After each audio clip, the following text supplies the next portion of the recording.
అప్పులన్నీ తీరిపోతాయి, మొండి బాకీలు తొందరగా వసూలవుతాయి. ఆ 5 మొక్కల్లో మొట్టమొదటి మొక్క తులసి మొక్క. ఎవరైనా సరే ఇంట్లో కృష్ణ తులసిని కానీ లక్ష్మీ తులసిని కానీ పెంచుకోవాలి. అలా పెంచుకుంటే లక్ష్మీ కటాక్షం విశేషంగా కలుగుతుంది. రెండవది మారేడు. ప్రతి ఇంట్లో కూడా మారేడు మొక్క తప్పనిసరిగా ఉండాలి.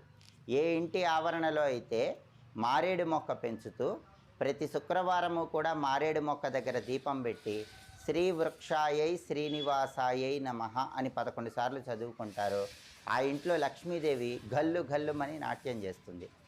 ఆ తర్వాత మూడవ చెట్టు ఉసిరిక చెట్టు. ఈ ఉసిరిక చెట్టులో పెద్ద ఉసిరి అని ఉంటుంది. ఈ పెద్ద ఉసిరిని ఇంటి ఆవరణలో పెంచినట్లయితే లక్ష్మీనారాయణలిద్దరి అనుగ్రహము విశేషంగా కలుగుతుంది. ఆ తర్వాత 4వ చెట్టు అరటి చెట్టు. ఏ ఇంటి ఆవరణలో అయితే అరటి చెట్టు పెంచుతారో ఆ ఇంట్లో ఎలాంటి కష్టాలు ఉండవు. డబ్బుపరమైన